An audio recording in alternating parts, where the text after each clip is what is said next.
ஒன்றிய அரசு கொண்டு வந்த நீட் தேர்வால் மாணவிகள் கடும் மன உளைச்சலுக்கு ஆளாகியுள்ள நிலையில் பயிற்சி மையங்கள் கோடி கோடியாக லாபம் சம்பாதித்து வருவதாக தமிழ்நாடு காங்கிரஸ் கமிட்டி தலைவர் மாணிக்கம் தாகூர் குற்றம் சாட்டியுள்ளார். வினாத்தாள் கசிவு காரணமாக நீட் தேர்வு ரத்து செய்யப்பட்டதால் கிருஷ்ணகிரி மாவட்டம் ஓசூரைச் சேர்ந்த மாணவன் வெற்றி ஆனந்தன் மனம் உடைந்து தற்கொலை செய்து கொண்டார். இதனால் பாதிக்கப்பட்ட அவரது குடும்பத்தினரை தமிழ்நாடு காங்கிரஸ் கமிட்டி தலைவர் மாணிக்கம் தாகூர், நாடாளுமன்ற உறுப்பினர்கள் விஜய் வசந்த், கோபிநாத், கிறிஸ்டோபர் திலக் உள்ளிட்டோர் நேரில் சந்தித்து ஆறுதல் தெரிவித்தனர். வீட்டில் வைக்கப்பட்டிருந்த மாணவனின் உருவப்படத்திற்கு மலர் தூவி அஞ்சலி செலுத்தினர். பின்னர் செய்தியாளர்களை சந்தித்த மாணிக்கம் தாகூர், நீட் தேர்வால் தமிழகத்தில் இதுவரை 34 மாணாக்கர்கள் உயிரிழந்துள்ளதாக கூறினார்.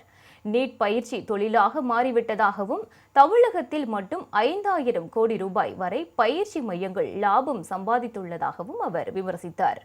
நீட் தேர்வில் இருந்து தமிழகத்திற்கு விலக்கு அளிக்க வேண்டும் என்றும் அவர் வலியுறுத்தினார். எதிர்க்கட்சித் தலைவர் ராகுல் காந்தி அவர்கள் சொல்வதை போல 1,36,00,000 கோடி ரூபாய்க்கான இண்டஸ்ட்ரி ஆயிடுச்சு கோச்சிங் சென்டர்ஸ். தமிழ்நாட்டில் மட்டும் 5000 கோடி ரூபாய்க்கு உள்ள இண்டஸ்ட்ரி ஆயிடுச்சு coaching centres, NEET coaching centre மட்டும். ஆனால் பேப்பர் லீக் நார்த் இந்தியாவில் நடக்குது. அதனுடைய பாதிப்பு தமிழ்நாட்டில் கேட்குது. தமிழ்நாட்டில் நம்ம ஓசூரில் பிறந்த தம்பி மாதிரி பிள்ளைகள் தற்கொலை செய்யக்கூடிய கொடூரமான நிலை நடக்குது. இதை மோடி அரசு நீட்டை நிறுத்தணும்னு சொல்கிறோம், தமிழ்நாட்டை எக்ஸாம் பண்ணணும்னு சொல்கிறோம், கேட்க மாட்டேங்குது. மோடியை பொறுத்த மட்டும் தமிழ்நாட்டுக்கும் தமிழ்நாட்டுடைய மக்களுடைய பிரச்சனைகளுக்கும் எப்பொழுதுமே அதை கேட்பது கிடையாது.